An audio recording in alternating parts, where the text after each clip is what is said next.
UP से बड़ी खबर इस वक्त आ रही है। गैर मान्यता प्राप्त मदरसों पर एक्शन की तैयारी। मदरसों में अवैध फंडिंग की होगी जांच और यूपी एटीएस जांच करेगी। जांच के बाद रिपोर्ट शासन को सौंपी जाएगी। एटीएस की टीम जांच रिपोर्ट शासन को सौंपेगी। तो देखिए, लगातार आप देख रहे हैं किस तरह के जो अवैध मदरसे हैं, जो गैर मान्यता प्राप्त मदरसे हैं, उन पर लगातार एक्शन की तैयारी है। और इस बीच जो मदरसे अवैध फंडिंग ले रहे हैं, उनकी अवैध फंडिंग की जांच यूपी एटीएस करने वाली है। और जब जांच एक बार पूरी हो जाएगी तो ये रिपोर्ट शासन को सौंपी जाएगी। और देखिए, अब ये कोई नई कार्रवाई नहीं है। इससे पहले ये पता लगाया गया कि यूपी में कितने अवैध तरीके से मदरसे चल रहे हैं, कितने गैर मान्यता प्राप्त हैं और कितने मान्यता प्राप्त हैं। फिर अब जांच शुरू हुई है। गैर मान्यता प्राप्त जो मदरसे हैं उसमें फंडिंग कहां से हो रही है, क्योंकि इस तरह के कई इनपुट्स मिले थे कि जो गैर मान्यता प्राप्त मदरसे हैं उनमें अवैध तरीके से फंडिंग हो रही है और बाहर से जो विदेशी फंडिंग हो रही है। अब ये जो फंडिंग हो रही है यही संदिग्ध फंडिंग है और इसी कारण से इस पर जांच पड़ताल होगी। तो गैर मान्यता प्राप्त जो मदरसे हैं उसमें अवैध फंडिंग की जांच यूपी एटीएस करेगी और शासन को जांच रिपोर्ट सौंपने वाली है। नीलेश मेरे साथ इस वक्त जुड़ रहे हैं, मेरे सहयोगी। नीलेश, जांच के बाद रिपोर्ट शासन को सौंपी जाएगी, लेकिन अभी तक क्या कुछ हाथ लगा इस अवैध फंडिंग को लेकर? देखिए, बिल्कुल अगर हम उत्तर प्रदेश की बात करें तो उत्तर प्रदेश में हजारों की तादाद में मदरसों का संचालन उत्तर प्रदेश के अलग अलग जनपदों में होता है। खासतौर पर अगर हम पूर्वांचल की बात करें तो पूर्वांचल में चाहे वो बहराइच हो, गोंडा हो, सिद्धार्थनगर हो, बलरामपुर हो, इन जिलों की अगर हम संख्या को देखें जहां पर मदरसे संचालित होते हैं तो अकेले बहराइच में 700 मदरसे हैं। गोंडा की बात करें तो 300 के करीब मदरसे हैं जो कि नेपाल सीमा से सटे हुए मदरसे संचालित हो रहे हैं, जो कि गैर मान्यता प्राप्त मदरसे हैं। ऐसे में लगातार उत्तर प्रदेश सरकार और उत्तर प्रदेश शासन को ये इनपुट मिल रहे थे कि जो ये मदरसे संचालित हो रहे हैं इसमें बड़े पैमाने पर विदेशों से फंडिंग की जा रही है।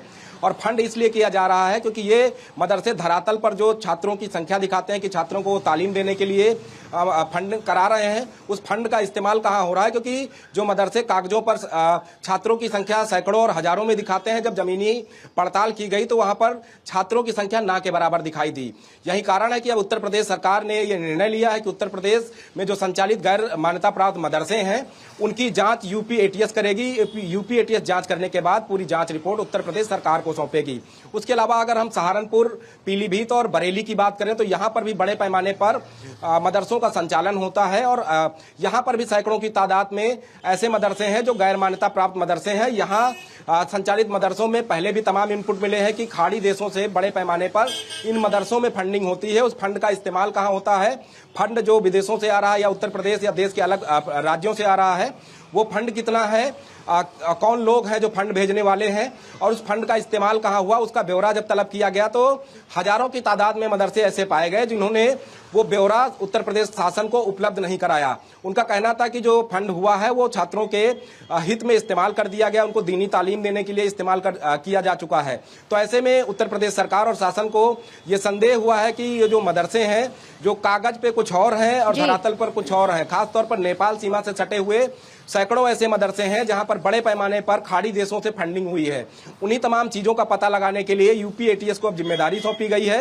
यूपी एटीएस गहनता से जब जांच पड़ताल करेगी, जांच पड़ताल में जो तथ्य और बिंदु यूपी एटीएस के हाथ लगेंगे वो उत्तर प्रदेश सरकार को सौंपे जाएंगे, क्योंकि आने वाले दिनों में उत्तर प्रदेश सरकार की तरफ से जो ऐलान किए गए हैं कि उत्तर प्रदेश के जो मान्यता प्राप्त या गैर मान्यता प्राप्त जो मदरसे हैं जहां पर बेहतर तालीम के साथ अत्याधुनिक शिक्षा जो छात्रों को मुहैया कराई जाती है, तो उन मदरसों का जीर्णोद्धार करने का काम भी उत्तर प्रदेश सरकार की तरफ से किया जाएगा। ऐसे में ये पता लगाना बेहद जरूरी है कि उत्तर प्रदेश में कौन ऐसे मदरसे हैं जो वाकई में धरातल पर शिक्षा देने का काम कर रहे हैं और कौन ऐसे मदरसे हैं जो मदरसों के नाम पर, छात्रों के नाम पर बड़े पैमाने पर फंडिंग कराते हैं और उस फंड का इस्तेमाल कहाँ होता है ये ना उस मदरसे में पढ़ने वाले छात्रों को जानकारी है ना उनके परिजनों को। तो उन्हीं तमाम चीजों को लेकर ये जांच जो है अब यूपी एटीएस करेगी। जांच करने के बाद उत्तर प्रदेश सरकार को अपनी जांच रिपोर्ट सौंपेगी। नीलेश, तो क्या ये जो लोग यहाँ पढ़ाई कर रहे हैं वो भी संदिग्ध माने जा रहे हैं और क्या उनका भी बैकग्राउंड, उसकी भी लगातार जांच पड़ताल होगी ताकि ये पता चले कि ये क्या एक्चुअल में पढ़ने वाले लोग ही हैं?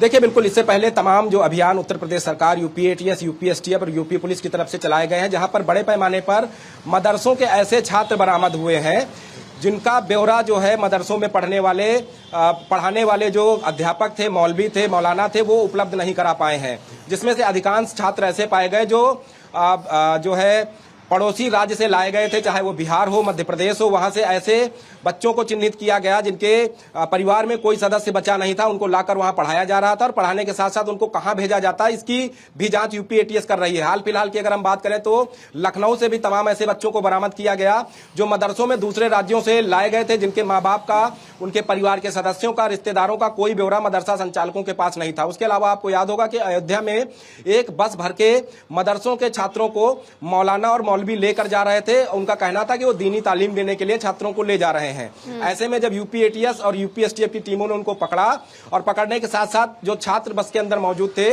उनके परिवार के परिजनों का नंबर, आधार कार्ड, ये सब जब जानकारी मांगी गई तो मौलाना और मौलवी के पास कोई जवाब नहीं था, जिसके बाद उन बच्चों को जो है बरामद किया गया। बरामद करने के साथ साथ उनको एक सुरक्षित स्थान पर ले जाया गया और पड़ताल जारी है। तो उन्हीं तमाम चीजों को देखते हुए कि मदरसों में पढ़ने वाले छात्र कौन है, उनकी आइडेंटिटी क्या है, उनके माता पिता कौन है, कहाँ रहते हैं, क्या करते हैं, क्या वो उत्तर प्रदेश के मूल निवासी हैं या हिंदुस्तान के किसी दूसरे राज्य के निवासी हैं।